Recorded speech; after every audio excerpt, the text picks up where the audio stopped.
대제사장들과 장로들이 예수를 싫어하는 건 이해할 수 있습니다. 왜냐하면 예수가 자기네들에게 위협이 되니까.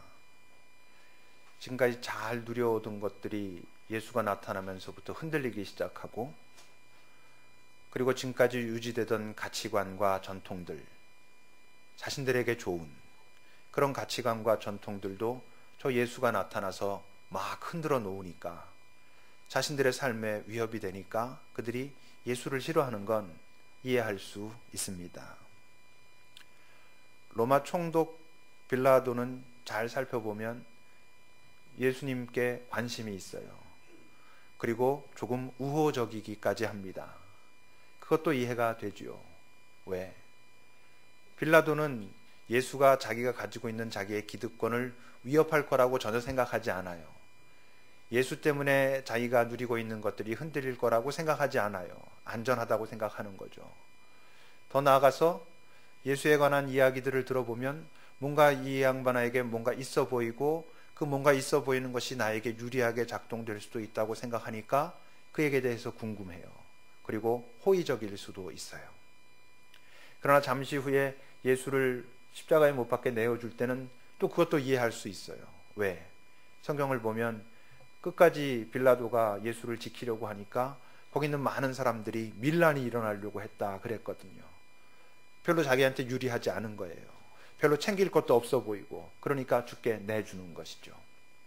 다시 말하면 옳고 그름의 문제가 아니라 어쨌건 제사장과 장로들, 그 시대의 그 종교적인 지도자들과 또 빌라도라고 하는 그 시대의 권력의 그 지도자들이 예수를 싫어하거나 좋아하는 건 나름대로 다 이유가 있었어요. 이해할 수가 있어요. 옳고 그름의 문제가 아니라. 근데 이해하기 어려운 사람들이 있습니다. 누구겠습니까? 바로 지금 예수를 십자가에 달아서 죽이라고 외치고 있는 그 많은 군중들이에요. 그 백성들이 그러는 건 참 이해하기가 쉽지 않습니다. 왜냐하면 뭐 빼앗길 기득권 같은 게 없어요. 자기네들이 뭐 대단한 걸 갖고 있어가지고 예수라고 하는 자가 나타나서 뭔가 이 사회 개혁을 말하고, 그 사람들이 들을 땐 뭔가 질서를 바꾸려고 한다고 해가지고 자기네들에게 손해가 될 게 아무것도 없어요. 또 예수가 자기네들을 뭐 위협한 것도 없어요. 위협받을 일도 없습니다. 또 예수가 없어진다고 해가지고 자기네들에게 좋은 것도 전혀 없어요. 그런데 지금 그들이 예수를 십자가에 못 박으라고 그렇게 외치고 있어요. 도대체 이 사람들이 왜 이러는 걸까? 대제사장과 장로들, 빌라도, 이런 사람들은 어쨌건 나름대로의 이유가 있는데 이들에게서는 그런 이유를 찾기가 쉽지가 않습니다. 근데 잘 찾아보면 우선 첫 번째 힌트가 그 20절에 있습니다.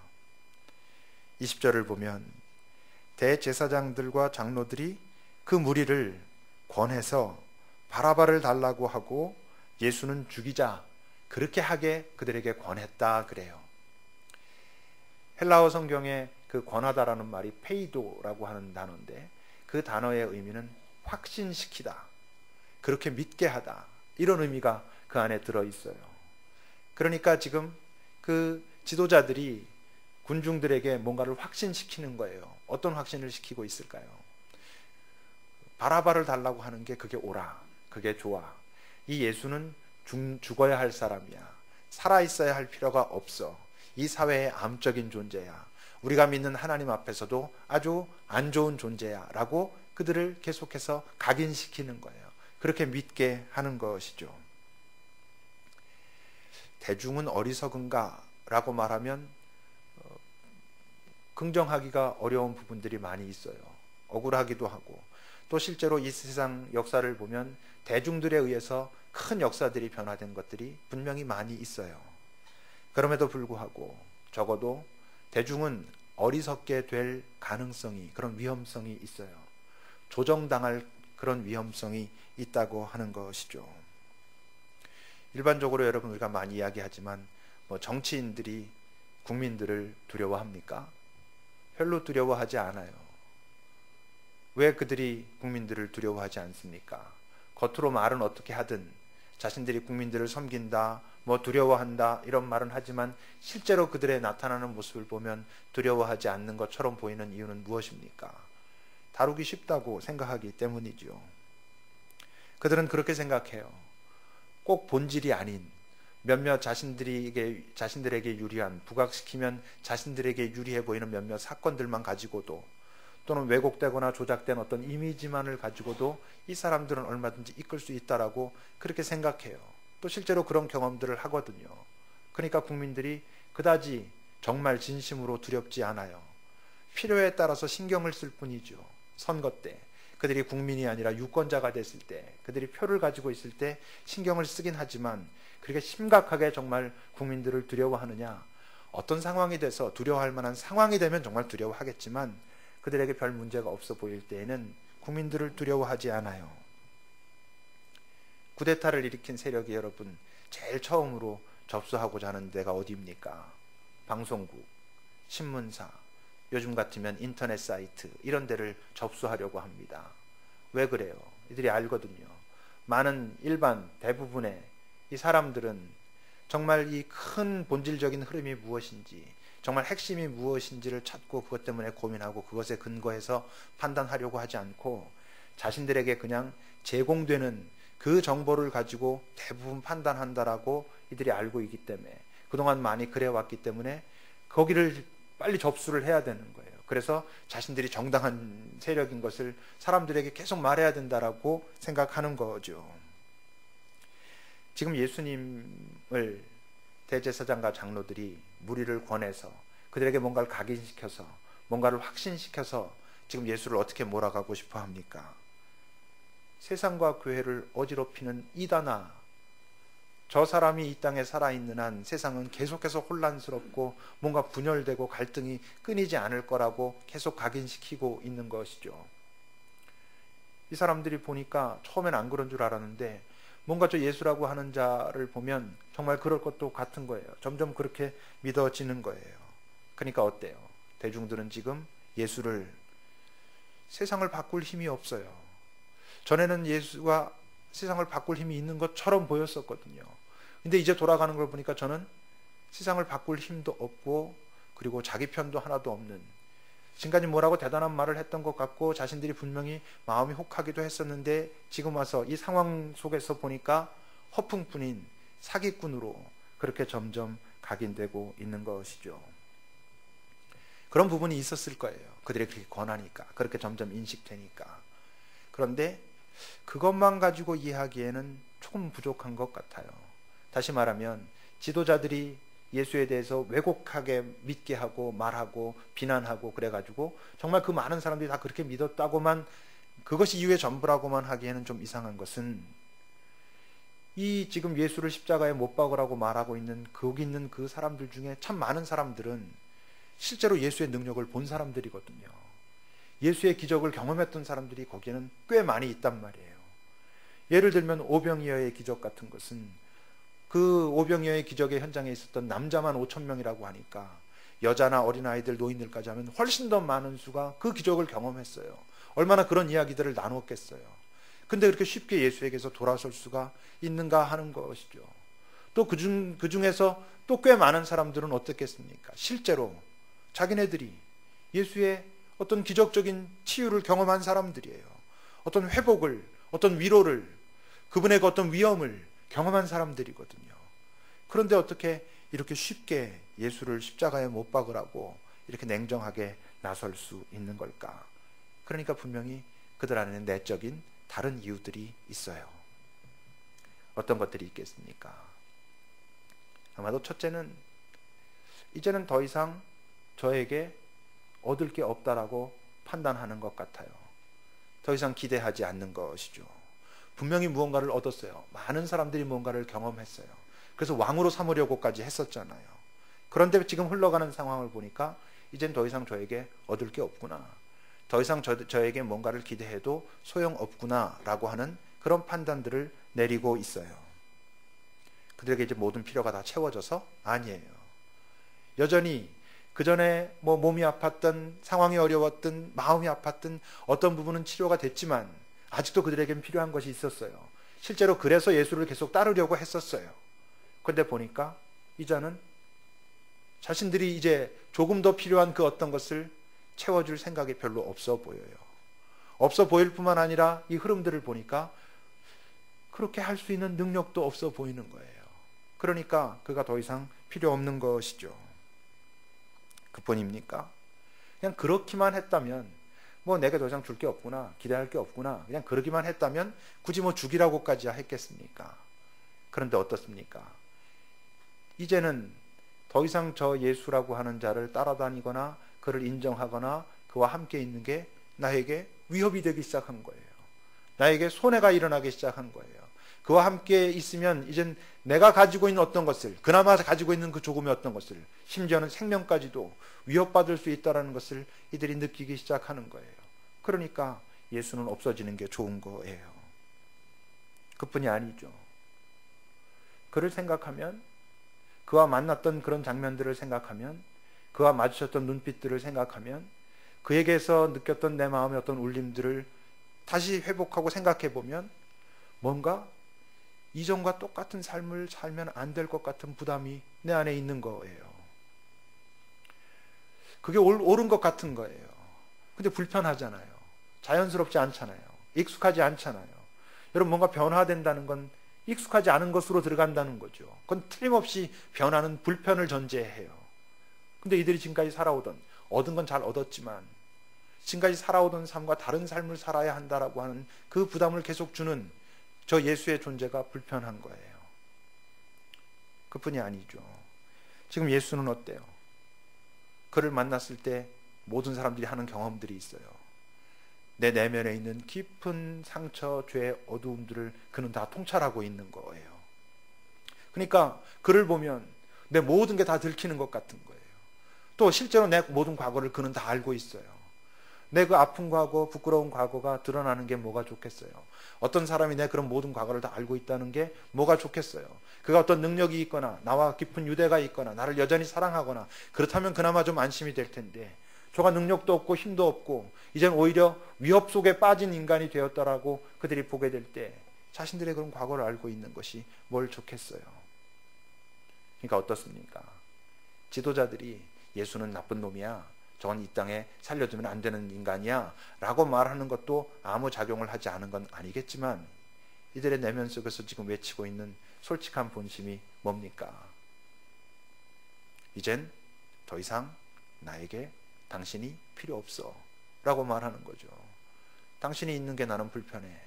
당신이 참 좋았는데 지금 당신의 모습을 보면, 그리고 내 삶의 자리를 보면, 내 이익을 생각해 보면 당신이 나는 좀 불편해. 당신이 없어지는 게 더 좋아. 세상도 당신이 없어지는 게 옳다고 하니까 나는 거기에 동의할래 라고 말하고 있어요. 근데 지금 이들의 모습을 보면 단순히 필요 없어, 당신이 불편해 라고 말하는 정도에서 끝나지 않아요. 더 나아가서 어디까지 가요? 그가 우스운 거예요. 아무것도 아닌 것으로 이제 보이기 시작하는 거예요. 함부로 대해도 되는 존재인 것처럼 그들은 이제 느끼기 시작했습니다. 25절을 여러분 보세요. 백성들이 대답해요. 왜 대답하냐면 그 앞에 빌라도가 예수가 자기가 볼 땐 죄가 없어 보여요. 이 자를 죽이는 것은 옳지 않아 보여요. 근데 이 사람들이 지금 다 내어달라고 그러고 내어주지 않으려고 하니까 막 반란을 일으키려고 하는 그런 분위기가 있으니까 내어줘요. 내어주면서 빌라도가 불편하니까 손을 씻으면서 이제 이 사람이 너희에게 가면 이 사람이 피를 흘리고 죽게 될 텐데 이 사람이 흘리는 그 피에 대한 책임은 나는 지지 않을 거야. 너희들이 져라. 이렇게 말했어요. 그때 지금 이들이 말하는 거예요. 그 피를 우리와 우리 자손에게 돌려도 좋다. 이렇게 말하는 거예요. 잘 생각해 보면 여러분 이게 섬뜩한 이야기잖아요. 그래 좋아. 저가 지금 만약에 무죄하게 죽거나 저가 뭐 어때서 죽어가지고 나중에 책임을 져야 된다면 내가 책임질게. 우리 후손들이 다 책임질게. 우리가 그 피값을 치를게. 이렇게 말하고 있는 거예요. 정말 그렇게 말해도 돼요? 우리는 아니까 안 되죠. 그런 얘기 아마 들어보신 적이 있을 겁니다. 어떤 신학자들은 지금 이들의 이 고백과 뭐를 관련시키기도 하냐면 그 나치의 유대인 학살, 아우슈비츠의 그 학살을 이들의 이 고백에 대한 보응이다라고 말하는 사람들도 있어요. 물론 뭐 하나님께서 그렇게 하셨을 거라고 저는 생각하지 않지만 어쨌건 이 말은 엄청난, 실제적으로 이게 사실이 된다면 저주의 말이잖아요. 자기 저주를 하는 말이잖아요. 지금 이들이 이렇게 말해요. 단순히 필요 없는 정도가 아니에요. 그가 우스운 거예요. 아무것도 아닌 거예요. 함부로 대해도 되는 존재인 것처럼 지금 이들이 여기고 있는 거예요. 근데 이 본문을 깊이 자꾸 묵상해 보면 자꾸 불편해요. 왜 불편하겠어요? 이들의 이 모습 속에 내 모습이 있거든요. 우리의 모습이 이 안에 들어 있거든요. 실제로 더 잘 살펴보면 이들보다 우리가 더 심각하거든요. 예수님의 시각으로 볼 때 지금 예수를 조롱하고 함부로 대하고 있는 그들보다 어쩌면 우리가 찬양하고 당신은 우리의 주님입니다라고 말하고 있는 우리가 더 슬퍼 보일지도 모를 일이거든요. 왜 그래요? 아직 이들은 부활을 경험하지 못했어요. 아직 이들은 성령의 체험도 없었어요. 그래서 예수님이 십자가에 달리시면서 그들을 바라보면서 이들이 지금 몰라서 이럽니다. 이후에 어떻게 되는 것인지, 내가 누구인지, 자신들이 누구인지 아직 정확하게 알지 못해서 그럽니다. 아버지, 이들을 용서해 주십시오 라고 말씀하시죠. 근데 우리는 어떻게 말해요? 우리는 지금 부활을 준비하고 있잖아요. 당신은 우리의 그리스도입니다, 우리의 주님입니다 라고 말하고 있잖아요. 그런데 어쩌면 우리는 이들보다 훨씬 더 교묘하게, 훨씬 더 영악하게 예수를 필요 없다라고 말하고 있는지도 몰라요. 다시 말하면 오늘 본문을 통해서 주님은 우리에게 이렇게 묻고 계신 것 같아요. 지금도 너는 내가 필요하냐? 네가 나를 믿고 구원을 얻었다고 말하고 영생을 얻었다라고 말하는데, 그리고 나서 지금 이 땅에 사는 동안에도 여전히 내가 너의 주님 맞냐? 라고 물으시는 거죠. 네가 내가 필요하다면 왜 필요하냐? 라고 우리에게 묻고 계실 수 있어요. 우린 그러므로 대답해야 돼요. 정말 우리가 그분이 필요하다면, 그분이 필요한 이유가 이 땅에 내 인생의 순례를 가는데 그분이 없이는 불가능하니까 당신이 내 인생의 순례, 내 인생 순례의 인도자요 지도자가 되어 주셔야만 합니다. 당신이 없으면 내가 이 길을 계속 갈 수 없습니다. 때로 내가 넘어지지만 나를 일으켜 주실 수 있는 분도 정말 당신입니다. 그래서 나는 당신이 필요합니다 라고 고백하고 있는지, 마치 자동차 보험처럼 매년 몇십만 원씩 돈 내는 게 아깝고 뭔가 불편하고 좀 뭐 마음이 좀 좋지 않긴 하지만 안 들어놓으면 불안하니까 드는 자동차 보험처럼 예수를 믿고 뭐 영생을 얻었다 이렇게 하긴 했는데, 그래서 뭐 그건 참 좋은데 이 땅을 살아가는 데 있어 가지고 많은 어떤 그 결정적인 선택의 순간에 예수가 실제로는 불편하지는 않은지, 나도 모르는 사이에 나의 선택과 나의 행동과 말은 예수를 우습게 여기고 있지는 않은지 우리가 정말 고민해야 되는 것이죠. 아빠 어디가? 라는 프로그램을 혹시 여러분은 아십니까? 저는 같은 프로그램을 한 4-5번 정도 봅니다. 우리 집에서 몇몇 사람이 그걸 좋아해가지고요, 계속 돌려보거든요. 그래서 제가 아주 정확하게 외우고 있는 장면이 하나 있어요. 어느 날 그 아빠가 이제 그 아이를 데리고, 요즘 그 뜨고 있는 후라는 애, 뭐 그건 안 보셨어도 아마 뭐 인터넷에서 보셨을지 모르는데, 하여튼 그 아이랑 이렇게 아빠가 걸어갔어요. 빙판길이었어요. 근데 아빠가 계속 빙판길이니까 위험하니까 아빠 손 잡아야 돼 계속 말하는데, 이 녀석은 아빠 손 잡을 생각 안 하고 주머니에 손 놓고 계속 걸어가요. 그러다 어떻게 됐게요? 미끄러져서 넘어졌어요. 넘어져서 일어나더니만 아빠한테 땡깡을 부리는 거예요. 아빠 때문이래요. 아빠 때문 아니거든요. 아빠가 계속 내 손 잡아야 된다 그러는데 지가 손 안 잡고 주머니에 손 넣고 가다가 넘어졌어요. 아빠 때문이라고 그러면서 아빠한테 삐졌어요. 자기네들 숙소로 갔어요. 근데 이 녀석이 계속 삐쳐 있으니까 아빠가 준비한 초콜릿을 줬어요. 초콜릿을 너한테 줄게, 화해하자. 초콜릿이 그 아이에게 좋은 건 아니에요. 그 아이가 좋아해서 준 거예요. 초콜릿이 계속 걔한테 좋을 리는 없잖아요. 근데 걔가 좋아하니까, 마음이 불편해하니까 그 마음을 풀어주려고 아빠가 줬어요. 좀 풀어졌어요. 장면은 거기까지만 나왔어요. 근데 여러분, 그 다음에 만약 또 길가로 나섰어. 근데 그 아이가 여전히 아빠 손을 잡지 않아. 또 미끄러져 넘어져. 또 아빠한테 말해. 아빠 때문이야. 말이 좀 안 되잖아요. 그래놓고 이젠 아빠 때문이니까 아까처럼 또 초콜릿을 줘 그랬어. 근데 아빠가 생각해 보니까 이렇게 하는 게 별로 얘한테 정말 좋아 보이지 않아. 이제는 초콜릿을 주지 않을 거야. 네가 여기서 중요한 건 아빠 손을 잡아야 된다는 건데 네가 한 번 넘어지고 그래서 나랑 이렇게 화해했는데도 또 아빠 손을 안 잡은 건 이젠 네가 그 책임을 져야 돼. 만약 이랬다 합시다. 근데 그 아이가 만약 난 이런 아빠가 싫어. 난 아빠를 떠날 거야. 그 떠났다면 아빠가 마음이 아프겠죠. 그렇지만 그 떠남에 대한 것은 그 아이가 책임지는 거예요. 그 아이가 나중에 어디 노숙자가 돼가지고 아빠가 나를 버렸어. 이렇게 말하는 건 좀 이상하잖아요. 뭐 또 따져보면 그래도 뭐 아빠는 더 많은 걸 아니까 뭐 능력이 있으니까 이렇게 말할 수 있겠지만 여러분 우리의 삶이 얼마나 많이 그런지 몰라요. 정말 주님은 언제나 내가 너의 손을 잡아줄게. 나와 함께 가자라고 말씀하고 계시잖아요. 근데 우리는 그분의 손을 잡고 싶어 하지 않아요. 불편하거든요. 손해가 될 것 같거든요. 지금 되게 좋은 것을 내가 그걸 못 가질 것 같거든요. 그래서 하지 않을 수 있어요. 그 제목이 아빠 어디가 예요. 제가 좀 찾아봤어요. 그래서 정확하게. 그랬더니 아빠 느낌표 어디가 물음표 이렇게 돼 있어요. 그러니까 그 제목에 뭐 정말 그런 깊은 의도가 있었는지 모르지만 아빠를 부르고 있는 거예요. 아빠 어디가? 그 다음에 뭐겠어요? 나도 따라갈래? 뭐 같이 가? 이런 거겠죠. 여러분 그 아이가 아빠와 함께 집을 떠나가지고 1박 2일 동안의 여행을 하는 그 프로그램이거든요. 근데 잘 집을 떠나서 잘 집으로 돌아오려면 그 아이가 해야 될 게 뭐예요? 그 안에 무슨 일이 있는가도 중요하지만 그것보다 더 본질적으로 중요한 건 아빠 손을 놓치지 않는 거예요. 그래야 집에서 잘 떠나서 다시 집으로 돌아올 수 있어요. 우리의 인생의 순례가 바로 그런 것이죠. 여러분 오늘 본문에 나오는 그 많은 군중들이 나중에 정말 할 수 없는 해서는 안 되는 이야기가 있어요. 보겠습니까? 당신이 우리를 버렸습니다. 이런 말은 하면 안 되죠. 또는 당신의 사랑을 우리가 느껴본 적이 없습니다. 이런 말도 하면 안 되는 거 아니에요? 그동안 얼마나 예수님이 그 사람들에게 많은 애정과 사랑을 가지고 접근했었는데 그렇게 말하면 안 되죠. 물론 이럴 수 있어요. 나는 지금까지 살아오면서 한 번도 하나님의 사랑을 느껴본 적이 없다. 나는 그분이 사랑이라고 말하고 어떤 사람들은 그분의 사랑을 체험한 적이 있다고 말하는데 나는 느껴본 적이 없어 라고 말할 수 있어요. 그리고 그게 정당할 수도 있어요. 정말 느낄 수 없는 상황 속에서 살고 있는 그런 사람들이 우리 주변에 있잖아요. 여러분들 스스로가 그럴 수도 있지요. 그런데 기억하셔야 돼요.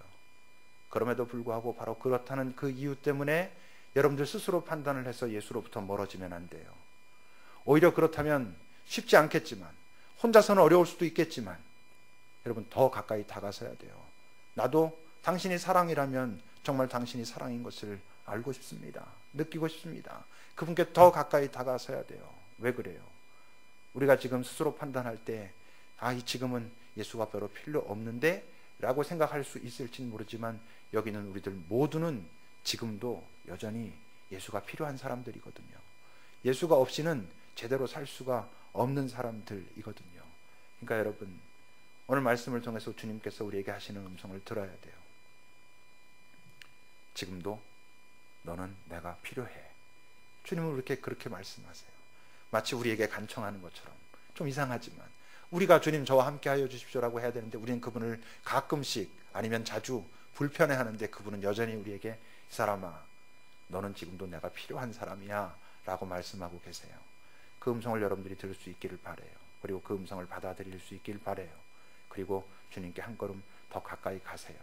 여러분 그럴 때 이래서 필요하구나 라고 하는 것을 아시게 될 거예요. 기도합시다.